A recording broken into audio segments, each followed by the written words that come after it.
বিসমিল্লাহির রহমানির রহিম। আপনারা জানেন আমি কি নৈতিকতা নিয়ে কিছু কথা বলার চেষ্টা করি। একটা বিষয় আমি আপনারা সবাই জানেন, আপনারা সবাই জানেন, অনেকে বলে, অনেকে বলে না। আমি একটু বলার চেষ্টা করি।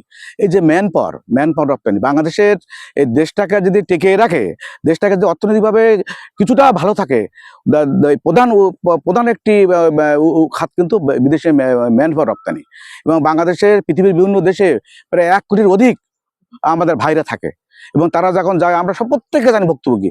এই সরকারও জানে যে যারা বিদেশে যায় তাদের প্রতি কিভাবে হয়রানি করা হয় এবং তাদের বাংলাদেশে যদি এমনকি আমাদের পাশের দেশ ভারতে এটা বিদেশের লোক গেলে যে লোক পাঠাতে গেলে যারা যায় তাদের যে লোক যে খরচ হয়, বাংলাদেশে খরচ অনেক বেশি। এবং এই যে এটা কেন হবে? এটা রাষ্ট্রের দরকার মন্ত্রণালয় দুটো হোক, তাদের টাকায় তার ব্যবস্থাপনা হোক, জনগণের টাকায় ব্যবস্থাপনা হোক। এবং এই জায়গায় যে অনেক কাজ করার সুযোগ আছে। অনেক আশা করেছিল যে জুলাই আগস্টের রক্ত দেওয়ার পরও অনেক আমাদের শহীদ হয়েছে, তারপরে কিন্তু আমরা যে এইগুলো যে মৌলিক পরিবর্তন আমরা কিন্তু পাইনি। কে করবে এটা? কে করবে?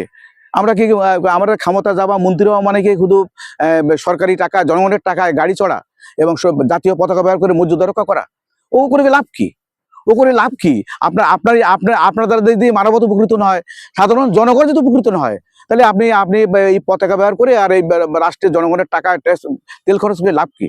আমরা আশা করবো যে যারা ক্ষমতায় আসবে এই ম্যান পাওয়ার সাইডটাকে তাদেরকে আলাদা মর্যাদা দেওয়া এবং তারা যে যাচ্ছে সে তার কাছে যাওয়ার আগে তার কাছে সাক্ষাৎকার নেওয়া যে তোমার কত টাকা খরচ হচ্ছে, প্রকাশ না করুক, সরকার তদন্ত করে তাকে কে টাকা দিয়েছিল, কত টাকা দিয়েছিল এবং কেন টাকা বেশি লাগলো। এরকম যদি 100-200 মানুষকে যদি আইডেন্টিফাই করে বিচারে আওতা না হয়, আপনাদের সব কিন্তু ক্লিয়ার হয়ে যাবে। কোনো কাজ কি কঠিন? সারা পৃথিবীর লোক যদি পারে, আমরা কেন পারি না? আমরা আমাদের ত্রুটি কি? আমরা কি টাকার মোহে, আমরা কি নিজের সম্মান, টাকা আমরা কি এগুলো ভুলে যাব? আমাদের দেশ, মাতৃভূমি, সাধারণ জনগণ তাদের কথা আমরা একটু মনে করবো না? অনেক কথা বললাম। আশা করি আপনারা ব্যাপারটা অনুমোদন করতে পেরেছেন।